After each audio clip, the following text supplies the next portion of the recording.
자리에서 일어나셔서 레위기 21장 16절부터 24절까지 말씀을 합독으로 봉독하겠습니다. 구약 성경 179쪽 가량에 있습니다. 구약 성경 179쪽 가량에 레위기 21장 16절이 있습니다. 여호와께서 모세에게 시작. 여호와께서 모세에게 말씀하여 이르시되 아론에게 말하여 이르라.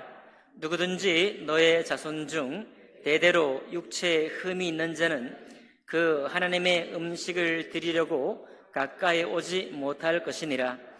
누구든지 흠이 있는 자는 가까이 하지 못할지니 곧 맹인이나 다리 저는 자나 코가 불완전한 자나 지체가 더한 자나 발 부러진 자나 손 부러진 자나 등 굽은 자나 키 못 자란 자나 눈에 맥박이 있는 자나 습진이나 버짐이 있는 자나 고환 상한 자나 제사장 아론의 자손 중에 흠이 있는 자는 나와 여호와께 화제를 드리지 못할지니 그는 흠이 있은즉 나와서 그의 하나님께 음식을 드리지 못하느니라. 그는 그의 하나님의 음식이 지성물이든지 성물이든지 먹을 것이나 휘장 안에 들어가지 못할 것이요 제단에 가까이 하지 못할지니 이는 그가 흠이 있음이니라. 이와 같이 그가 내 송소를 더럽히지 못할 것은 나는 그들을 거룩하게 하는 여호와임이니라. 이와 같이 모세가 아론과 그의 아들들과 온 이스라엘 자손에게 말하였더라. 아멘. 말씀과 예배를 위해 기도하겠습니다. 살아계신 하나님 아버지, 오늘 이 주신 말씀을 복되게 하시고 거룩하게 인도해 주옵소서. 예배 시종을 주님께 의탁할 때 귀하신 우리 주 예수님 이름으로 기도하옵나이다. 아멘. 자리에 앉으시겠습니다. 오늘 읽은 말씀을 본문으로 해서 거룩함을 다 이루신 그리스도 안에서 라는 제목으로 하나님 말씀 나누겠습니다. 시편에 이런 말씀이 있습니다. 시편에 우리가 최근에 읽은 말씀이죠. 하나님, 내가 주께 부르짖으니 나의 반석이여 내게 귀를 막지 마소서. 나의 잘못과 죄악에 대해 주께서 내게 잠잠하시면 내가 무덤에 내려가는 자와 같을까 합니다. 그래서 여기 우리의 허물들, 우리의 또 실수들, 우리의 실패들, 그런 것들 가지고 혹은 고의적으로 범했든지 간에 그 모든 것들에 대해서 주님께서 잠잠히 그냥 묵묵하게 계시고 나의 허물만이 덩그러니 드러난 채로 그저 있게 된다고 한다면 나는 무덤에 내려가는 자와 같이 소망이 없고 또 주님 앞에 낯을 들 수가 없고 주님이 나를 받으셨다는 것을 내가 알 수 없기 때문에 내가 너무 괴롭습니다. 그런 고백이에요. 그런데 또 하나의 고백이 뭐냐면 여호와의 소리가 물 위에 있어 우렛 소리를 내시니 세상 어떤 소리보다 힘있고 위험찹니다. 이런 또 고백이 있습니다. 하나님께서 우리에게 오시고 이 땅에 오셔서 우리를 받으시고 우리를 영접하실 때 그때 그 주님의 소리는 세상의 홍수 같은 소리, 엄청 큰 소리죠. 세상의 홍수 같은 그 큰 소리, 그 큰 소리조차 잠잠케 할 만큼의 우레소리, 그 큰 소리를 내시고 세상의 소리가 좌우에 물벽을 세워서 우리가 곧 무너질 것 같고 허물어질 것 같은 그런 큰 두려움 가운데 있을 때 주님은 위험차고 그 어떤 소리보다 어떤 두렵게 하는 일들보다 힘있고 위험찬 소리로 우리에게 말씀해 주신다. 그렇게 또 고백하고 있습니다.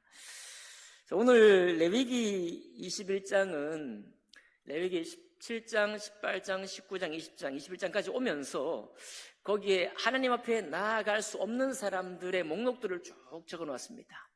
오늘 특별히 21장에는 아론의 계보, 곧 아론의 후예는 기본적으로 제사장 가문이에요. 누구든지 제사 드릴 수 있습니다. 제사장 가문이고 이 순서를 따라 제사를 드릴 수 있을 뿐만 아니라 어디예요? 지성소, 휘장을 열고 성소에 들어갈 수 있는 자가 제사장이잖아요. 그렇게 혈통의 은혜를 입고 혈통적으로 제사장이 되었다고 하지만 그들 중에 어떤 사람은 주님의 성소에 나올 수 없다라고 말하고 있어요. 그래서 하나님의 은혜가 항상 우리에게 소망이 되는데 레위기 17장부터 21장까지 읽다 보면 하나님께 자꾸 나를 밀어내는 것 같은 느낌을 받게 됩니다. 여기에 굉장히 다양한, 또 어떤 목록들은 우리가 읽기에 참 부담스러운 목록이에요. 여러 가지 죄악 가운데 있죠. 근친상간의 죄도 있고 뭐 여러 가지 죄가 있습니다. 또 시신을 만진 사람도 주님께 나아가지를 못해요. 시신을 남긴 사람, 만진 사람도. 그리고 또 어떻습니까? 뭐 반드시 죽여야 하는 죄는 뭐 있어요. 역시 성적인 죄가 많이 있고 그런 것들이 주로 많이 있습니다. 가증한 풍속을 따르지 말라고 하고, 또 거기에는 이방신을 음란히 섬기는 것. 이방신을 음란히 섬긴다는 말은 모든 산 위에 큰 나무, 큰 바위 이런 곳이다. 우리도 모든 세계 전통 문화, 모든 동서공을 막론하고 어떤 문화가 있습니까? 그 큰 바위, 큰 나무 밑에 가서 자기의 복을 구하는 것이죠. 그것들을 우리 주님께서는 하나님을 버리고 갔기 때문에 음란히 섬긴다라고 말하고 있습니다. 자, 그래서 이것을 읽다 보면 우리가 웬만한 것들은 나와 상관이 없는 것들이에요. 그렇게 우리가 이해합니다. 어떤 것들은 내가 상관이 없다고 말할 수 없는 것들이 있어요. 그런 것을 읽을 때 하나님 나를 받으셨는데, 하나님 나를 영접하셨는데 나를 자꾸 밀어내는 것 같습니다. 오늘 21장에 보면 특히 제사장 가문이어서 제사를 드릴 자격이 있는 사람들인데도 불구하고 어떤 사람들, 흠이 있는 어떤 사람들은 내 앞에 제사를 못 드린다. 하나님의 식물은 같이 교제 가운데 먹을 수는 있지만 내 앞에 제사를 못 드린다. 너를 제사를 드리지 마라고 거절하고 있어요. 그 거절의 목록을 보니까 맹인이나 다리 저는 자, 코가 불완전한 자, 뭐 지체가 더한 자, 뭐 손가락이 6개 달렸다든지, 그렇죠? 발이 부러진 자, 손이 부러진 자. 그러니까 뭐 이거는 약간의 사고죠, 사고. 사고로 내가 제사 드릴 순번에 왔는데 사고로 뭔가 부러졌다. 드리지 말라는 거. 나 보지 말라는 것입니다. 등 굽은 자, 키 못 자는 자, 눈에 백막 있는 자, 습진이나 버짐 있는 자, 피부병 있는 사람 제사장도 자기가 제사 드릴 순번에 왔을 때 피부병이 생기면은 내 앞에 나오지 말라는 거예요. 자, 이렇게 흠이 있는 사람들은 음식 교제, 식탁 교제는 할 수 있지만 대표로 나와서 제사 못 드린다라고 하는 것입니다. 이런 것을 보게 되면 우리가 참 마음이 좀 불편할 때가 좀 있어요. 근데 가만히 우리가 우리의 삶을 돌아보면은 하나님께서 왜 이런 규례를 주셨는가 하면 그거는 비단 하나님만 원하는 게 아니고 사실은 사람들도 이걸 원해요. 때로는. 그래서 구약에 하나님께서 율법을 주신 것은, 율법의 토대가 뭐냐면 사람의 육체예요. 우리 연약한 사람이 온전함을 추구하는 것, 그것을 우리 주님께서 또 인정하셔서 그것을 규례로 만들어 놓은 것입니다. 자, 여러분, 우리는 돈을 주고 과일을 삽니다. 돈을 주고 과일을 사는데 집에 와서 보니 어때요? 10개 중에 한 2개가 상해 있습니다. 그럼 어떻게 합니까, 여러분? 속 상하고 마시는군요. 착하십니다. 어떤 사람은 가서 반품을 하겠죠. 또 딸기 이런 것들은 어떻습니까? 좀 판매할 때 위에는 2층이 있는데 위에 층은 아주 좋은 거, 밑에 층은 조금 이제 어제 거 이런 걸 넣어놨잖아요. 좋은 것만 사드시는 모양이에요. 보통 그렇게 섞여 있습니다. 그분들도 애써 수고롭게 키운 딸기인데 그거 다 팔아야죠, 그렇죠? 우리들도 은혜롭기 때문에 이미 알고 이게 고를 때 최선을 다해 고르지만 그 허물어진 거 있어도 그렇지 뭐 이렇게 먹습니다. 먹죠? 반품도 안 하죠? 역시 은혜의 사람들이에요.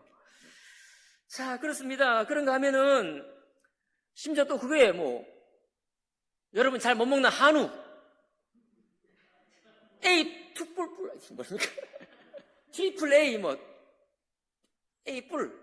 이런 거 골랐는데 돈 많이 들어갔겠죠? 돈 많이 들어가고 구입한 것인데 그것이 미치지 못하면, 기대에 미치지 못하면, 그때는 어떻게 해요? 역시 속상하고 말아요. 역시 은혜의 사람들입니다.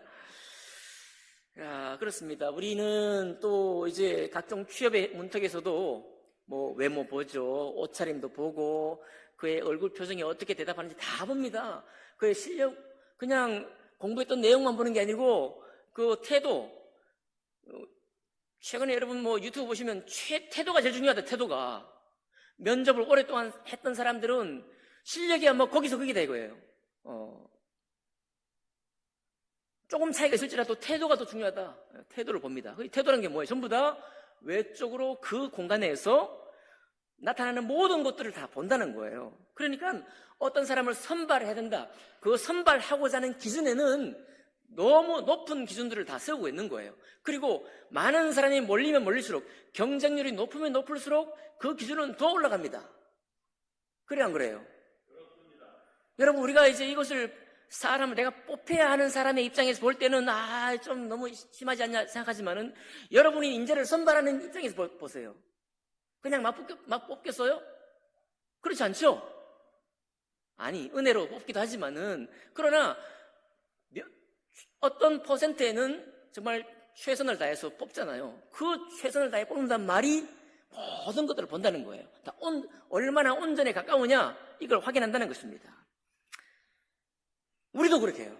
우리도 어떤 사람을 볼 때, 여러분, 결혼 상대자를 본다. 넘어갑니다. 그렇겠죠? 또 심지어는 여러분, 우리가 가지고 있는 허물이 있는데 이것들을 참 약점을 어떤 사람은 이걸 가리워주는 게 아니고 자꾸 드러내려고 하는 사람이 있어요. 근데 이것도 우리 세상 속에는 다 이해가 됩니다. 여러분, 모든 스포츠에 우열을 다투고 금메달을 1등을 다투는 스포츠에서는요, 상대가 잘하는 것들에 대해서는 방비를 하고 상대의 약점은 치대하게 파고들어야 이깁니다. 우리 아마추어는 기분 좋게 그냥 즐기면서 하지만은 돈 받고 하는 프로 선수들은 안 그렇죠. 제가 여기서 이런 이야기를 할 때 핏대를 올릴 이유가 없습니다. 살살 말씀드릴게요. 돈 받고 하는 이런 이 스포츠의 우열을 가릴 때는 감독이 준비되지 않은 약점들을 파고드는 거예요. 최근에요, 이제 축구가 룰이 바뀌어가지고, 제가 축구 좋아하니까, 축구 룰이 바뀌어가지고 20분만 뛰고 중간에 쉬어요. 4쿼터 제가 이제 월드컵에 도입됐습니다. 이번에 우리 팀이 나가가지고요, 20분 전반에 잘 뛰었는데, 그 전반 후반 20분에 골을 내려줬어요. 이거 뭐냐? 상대 감독이요, 전반에 우리 팀들이 뛰는 거 보니까 약점이 보이는 거예요. 그 약점을 집요하게 파고든 것입니다. 우리 감독은 그 대처를 잘 못한 거예요. 그러니까 뭔가 승리를 한다, 뭔가 이겨야 되겠다라고 하는 이 대결 구도에 있을 때는 그 약점을 집요하게 파고드는 겁니다. 그래야 이기는 거예요. 전부 다 내로라는 실력을 가지고 있기 때문에 어떻게 하든지 잘하는 것들은 최선을 다해 맞고 못하는 것 중심으로 아주 공략을 해가지고 승리하는 거예요. 이것이 육체 입은 우리, 이 세상이 돌아가는 모든 원리에 깔려 있는 것입니다. 그래서 우리가 세상 살기가 쉽지 않은 거예요. 그래 안 그래요? 그래서 우리가 세상을 나의 이름으로 버텨내고 거기에 어떤 승전고를 울리는 것 자체가 만만하지 않은 거예요. 많은 수고와 많은 눈물이 거기에 있을 것은 당연히 예상이 되는 것입니다.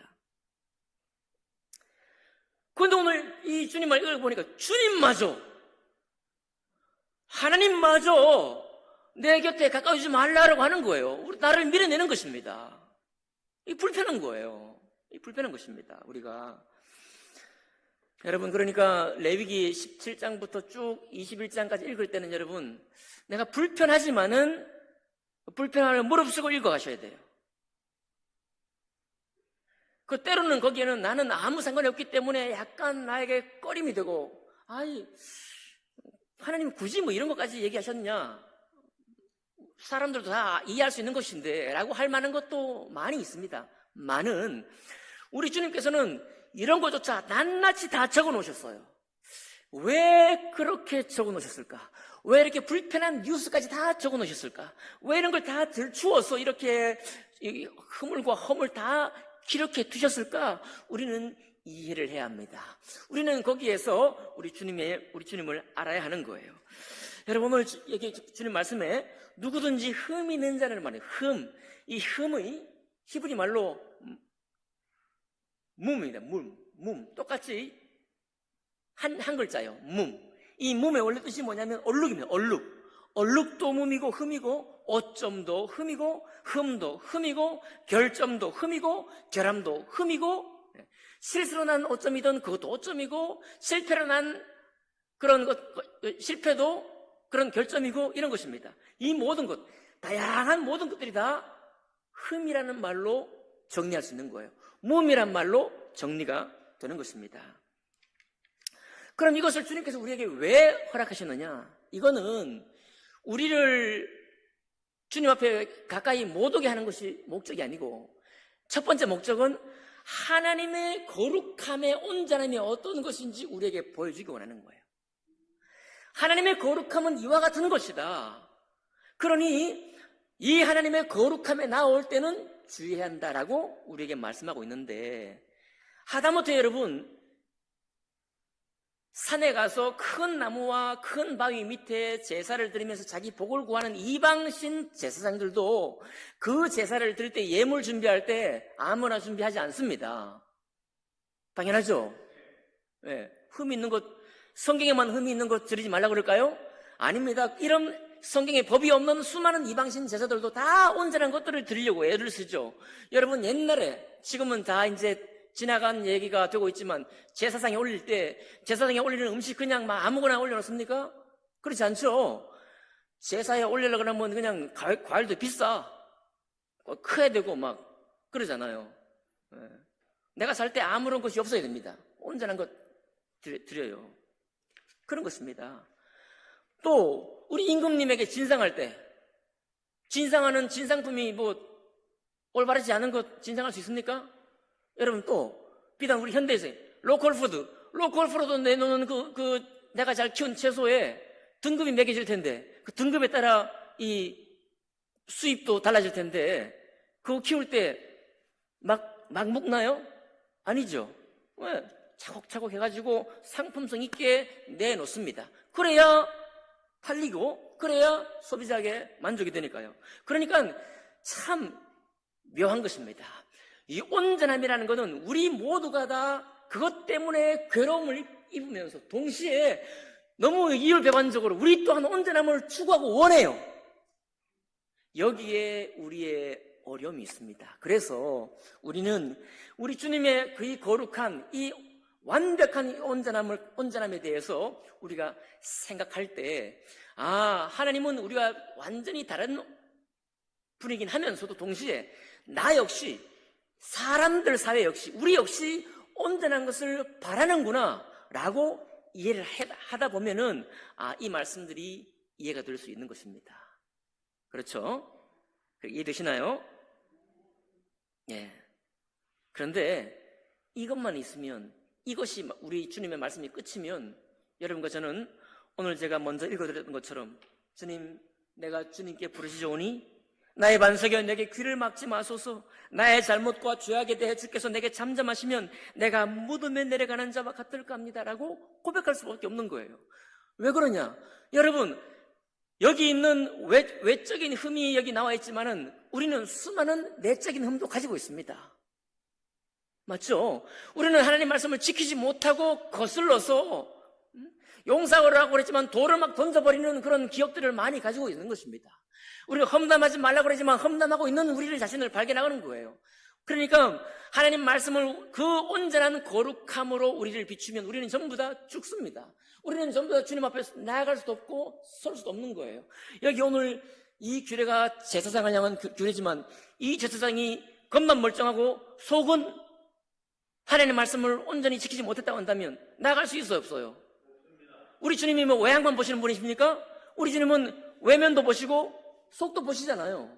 그러니까 어떻게 나가겠어요? 이 제사장이 자격이 혈통적으로 아론의 후예라고 할지라도 어떻게 하나님 앞에 나갈 수 있겠습니까? 못 나가는 거예요. 다 죽는 것입니다. 근데 왜 죽지 않았느냐? 하나님 은혜로 안 죽인 거예요. 그냥 하나님의 거룩한 은혜, 거룩함만이 온전한 채로 거기 하늘 위에 계실 거면 이 땅에 오시지도 않습니다. 그냥 거기에 계실 거면 말로만 하시고 우리를 그냥 아이고 실수했네 그냥 그렇게 하고 마실 거예요. 그런데 우리 주님은 그 낱낱의 것을 다 적어서 거룩한 이 성경책에 다 적어두신 겁니다. 이유가 뭐겠습니까? 주님께서 이들을 다 받으신다는 거예요. 다 받으신다는 것입니다. 여러분, 예수님이 이 땅에 오셨습니다. 오늘 여기 17장부터 21장까지 다 주님께 나오지 못하는 목록들이 많이 있는데 주님은 오셔서 누구를 부르셨느냐? 하나님의 총회에 들어오지도 못하게 막아놓으신 거, 주님께서 온전치 않다고 막아놓으신 사람들을 다 부르셨어요. 나병 환자는 총회에 못 들어옵니다. 그래서 주님이 나병 환자를 부르셨어요. 맹인은 오늘 보니까 나아갈 수 있어 없어요? 18절 보면 맹인은 못 나갑니다. 그런데 주님께서 누구를 부르셔요? 맹인을 부르셨습니다. 세금 징수하는 사람들 마태와 삭개오를 주님은, 유대인들은 율법에 기초해서 유대민족 우선주의 기초해가지고 자기들하고 거시하지 않게 멀리 따돌림 했습니다. 그런데 따돌림 받았던 삭개오와 마태를 누가 찾아가셨어요? 우리 주님 찾아가서 그들을 불렀습니다. 여기 레위기 18장, 19장, 20장 음행에 관한 얘기 수많이 나와요. 그런데 주님께서 뭐라고 합니까? 너는 남편이 5명이 있다. 정죄하러 가셨습니까? 그렇지 않아요. 너는 남편이 5명이다. 이 세상 같으면, 우리 사회 같으면 결혼을 5번 했다고? 좀 곤란한데? 이럴 거 아니에요. 그렇죠. 주님이 그 애에게 찾아갔습니다. 찾아가서 누구나에게 갈급하게 필요한, 너 지금 먹는 이 물은 목마르지만은 내가 주는 이 진리의 생명의 생수는 한 번 네가 영접하고 받으면 영원히 목마르지 않는다 라고 축복하시는 거예요. 가나마다 붙잡힌 여인을 만났습니다. 전부 다 돌로 치려고 돌 들고 나왔어요. 이것이 우리들의 세속사회고, 이것이 여러분과 저에게 율법적인 체질 속에 있는 성품이고, 이것이 더 세상에서 긴박한 살아남아야 될 그런 생존 경쟁 가운데서 여전히 계속 힘있게 힘을 발휘하는 것들입니다. 그런데 주님께서 뭐라고 하십니까? 그를 불러서 내가 너를 정죄하지 않는다. 그를 씻으신 겁니다. 깨끗게 하시는 거예요. 중풍병자 주님께 나올 수 있겠어요? 아니, 제사장이나 아니나 간에 모든 병자가 못 나오거든요. 못 나오는 중풍병자를 주님이 불렀습니다. 찾아가서 뭐 하셨어요? 네, 그를 불러서 그와 함께 교제하셨습니다. 삭개오의 집에 누가 들어갔어요? 주님이 들어가셨잖아요. 들어가셔서 먹고 마셨습니다. 원래 율법에 따르면 먹고 마시면 돼, 안 돼요? 안 됩니다. 죄인하고 어떻게 먹고 마셔요? 창기와 어떻게 먹고 마십니까? 그런데 주님은 그들을 부르시고 그들과 함께 먹고 마시셨습니다. 또 있나요? 네. 여러분, 장례에 가면 입관 예배 있죠? 입관 예배 여러분 좀 불편하시죠? 가끔은. 저는 뭐 여러 번 하다 보니까 또 그렇기도 하고, 우리 주님의 말씀도 그렇게 돼서 이제 그런 부분이 없습니다만은, 왜 그런가요? 주님은 시신을 부르셨어요. 죽은 지 나흘 된 나사로를 찾아가 그와 교제하시고 그를 다시 살리시고 그를 다니게 하셨습니다.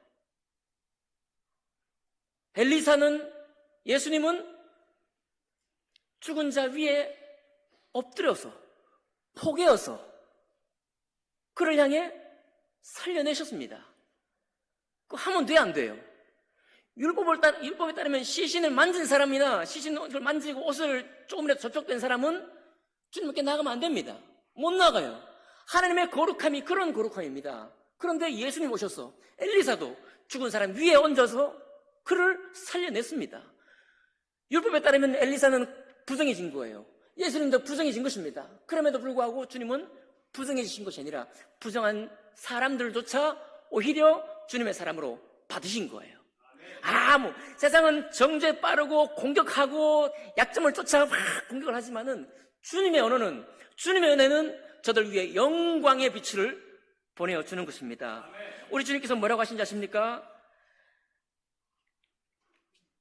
하나님은 복되시고 유일하신 주권자이시며 오직 그에게만 죽음이 없고 가까이 나아갈 수 없는 빛에 거하시고 아무도 볼 수 없는 분이시다, 하나님께서. 그런데 이렇게 그에게는 죽음도 없고 가까이 갈 수 없는 빛에 거하시는 그분이, 아무도 볼 수 없는 그분이 이 땅에 우리의 몸을 입고 오셔서 우리 총에 들어올 수 없는 사람을 가서 만지시고, 분명히 구약 성경에 적어놓은 이 흠 있는 사람들을 향해서 다가가시고 그들을 씻으시고 깨끗하다 하시고 당신의 사람으로 다 영접하신 것입니다. 그러니 여러분, 하나님만의 거룩함이 이렇게 온전하지만 우리는 깨달아야 할 것이 뭐냐면 예수 그리스도의 보배로운 피는 얼마나 거룩한지, 부정한 자에게 닿아서 흠 있는 사람에게 닿으면 이 모든 것이 제기도 부정해지는 이 구약시대를 넘어서서 이제는 부정하다, 흠이 있다고 할지라도 이 주 예수 안에서 완전히 씻음이 되어서 주님 앞에 담대히 나가게 하시는 거예요. 그러니까 보이지 않는 하나님의 영상, 여러분 영화로 우리 주님을 찍을 때 빛도 찍을 수 있고 전체 우주에 영광스러운 그런 아름다운 환경을 찍을 수도 있지만, 여러분 예수 그리스도의 거룩함은 화면에 담을 수가 없습니다. 예수 그리스도의 온전하신 그 거룩함은 도대체가 영화로 제작할 수도 없는 거예요. 오직 제작할 수 있다면 유일하게 주님 피 흘리신 손과 피 흘리신 창에 찔린 그 어깨요, 부활하신 그 모습뿐입니다. 근데 여러분, 모세가 하나님의 영광에 닿을 때 그때는 하나님을 만났던 모세 뒤에는 빛이 났습니다. 빛이 났어요. 그러나 착각하지 마십시오. 예수께서 부활한 그 뒤에는 광채가 나지 않았습니다. 그건 전부 다 불교에서 부처님 그릴 때 광채를 그린 것이고, 이 땅에 성화 그릴 때, 성스러운 성화 그릴 때 성인들 뒤에도 동그란 성화를 그린 것은, 이것은 성스러움을 나타내는 이미지로 나타낸 것이지 부활하신 예수님 뒤에 광채가 나지 않았습니다. 단지 그분은 부활한 사람일 뿐이었습니다. 부활한 몸은 우리가 좀 달랐지만은, 그러나 우리 주님께서 참 놀랍지 않습니까? 못에 찍인 자국을 말끔히 씻고 나오지 않으셨어요. 옆구리에 찔려서 이제 해진 그 살을 꿰매가지고 완전히 깨끗하게 온전하게 하시고 부활하시지 않으셨습니다. 우리 주님 부활을 어떻게 하셨느냐? 찔린 몸 그대로 구약 말씀에 따르면 하나님께 나아갈 수 없는 그 몸 그대로, 옆구리 창이 찔린 그 흔적 그대로 나오신 거예요. 스티그마라고 그러죠.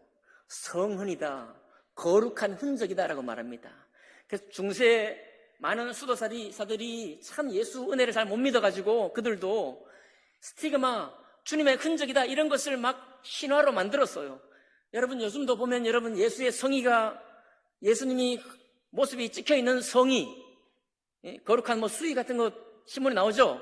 막 가짜다고 하기도 하고, 그리고 어떤 수도사는 자기 여기 손에 십자가 흔적이 새겨졌다, 야 나는 거룩한 성을 가졌다라고 말합니다.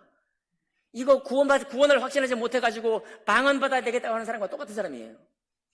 주님이 우리에게 베푸신 이 은혜가 너무 십자가 위에 탁월하고 확실한데 그것을 믿지 못하니 성은이다, 내 가슴에 꿈에 막 주님이 나타나셔서 나의 흔적을 새겨주셨다 이렇게 말하는데 그거 다 거짓말입니다. 아니 꿈에 실제로 오시면 은혜지 은혜긴 은혜인데 그걸 자꾸 밀어붙이고 그걸 가지고 자기 신앙을 말하려고 하는 건 다 가짜예요. 여러분 진짜는 뭐냐? 바로 당신의 흠결을 그대로 가진 채로 부활하신 주님이야말로, 그 온전히 하지 않으시고 그대로 오신 그분이야말로 하나님의 거룩한 흔적이요 온전한 거룩함의 표시인 것입니다.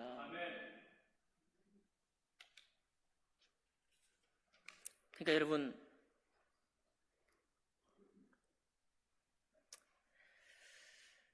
우리 각자가 다 가지고 있습니다.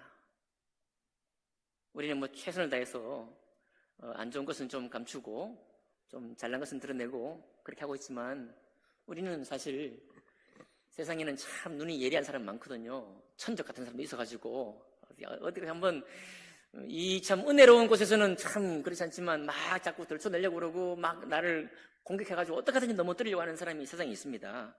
그렇죠? 그런 사람들 향해서 잘나니 너 잘났다 라고 말해주시고 동시에 너는 은혜를 모름으로 너는 못난 인생이다 라고 말할 수 있어야 합니다. 여러분 뭐 돈 잘 벌고 외모도 좋고 자기가 뭐 자기 나름대로 뭐 잘 갖췄다고 해서 그 사람이 잘난 사람이 아닙니다. 은혜를 모르는 사람은 못난 사람이에요. 여러분 하나님의 은혜를 모르는 사람은 못난 사람입니다. 왜 그런지 아십니까? 그는 그 잘난 것으로 다른 사람을 무수히 찌르고 있을 거예요. 자기는 모를 거예요. 자기는 모르지만 나중에 인생을 돌아보면 내가 얼마나 실수 많이 했는지, 내가 내 잘난 것으로 얼마나 사람을 정죄했는지 떠오르게 될 것입니다. 은혜가 부족한 사람이에요. 주님이 안에 이런 것들을 우리에게 다 보여주신 거예요. 그러니까 여러분, 예수님이 못자국 박히신 몸으로 오신 거, 옆구리에 창 찔린 모습 그대로 부활하신 것을 여러분 기억하시기 바랍니다. 주님의 영광은 이런 외적인 허물, 심지어 내적인 허물까지도 아무 상관없시다. 그 표시예요. 아무 상관하지 않겠다라고 하는 주님의 거룩함의 표시입니다. 그것을 통해서 이런 것을 받으신 거예요. 얼마나 감사합니까? 그래도 여러분 뭐 그냥 은혜만 가지고 그냥 괜히 하지 마시고 또 우린 또 제가 뭐 우리 인생이 뭐 왕에게 진상 되려고 사는 인생은 아니잖아요. 우리는 하나님이 허락하신 인생 가운데 나에게 주신 성품과 또 은혜를 따라 나의 자존심 뭘 향해서 열심히 사는 사람들입니다. 맞죠? 나의 자존심. 그게 또 어떨 때는 필살기가 되기도 하겠죠. 필살기. 여러분 아십니까? 필살기. 너는 칼로 들고 나오냐? 나는 방패로. 칼이 뚫지 못하는, 창이 뚫지 못하는 이 모순 같은 방패로 너를 대적하겠다. 이런 또 자존심은 또 필요하잖아요. 안 필요해요? 필요해. 그냥 막 주님 뒤에 숨지 말고 그냥 나의 필살기, 나의 자존심. 내가 너한테 칭찬받으려고 내가 사는 게 아니야. 내가 당신한테 인정받으려고 사는 게 아니야. 나는 하나님이 나에게 주신 인생을 따라, 그분이 나에게 은혜 주신 그 인생을 따라 나는 나 자신에게 성실하게 살 뿐이야. 그게 뭐 때로는 필살기로 네 눈에 비칠 수도 있고 할지 모르겠지만 그건 내 자존심이야. 이렇게 살 겁니다. 그런데 여전히 아까도 말씀드렸던 것처럼 세상은 계속 이렇게 생존의 어떤 그런 터널 가운데에서 여러 가지로 공격을 하죠. 그럴 때 방법을 한번 알려드리겠습니다. 여러분, 우리 육체를 가지고 살 동안에는 이와 같은 규례에 항상 닿아 있습니다. 그럴 때 그걸 콕 누군가가 나를 건드리면은 얼굴에 볼빨간 사춘기처럼 얼굴에 홍조를 띄시면 됩니다. 얼굴에 홍조, 나의 그 약점을 툭 건드리면 어떻게 홍조가 안 생길 수 있겠습니까? 생기겠죠? 그러나 주님의 이 위험찬 은혜, 놀라운 은혜를 아는 나의 얼굴 표정에는 은혜 받은 사람의 미소가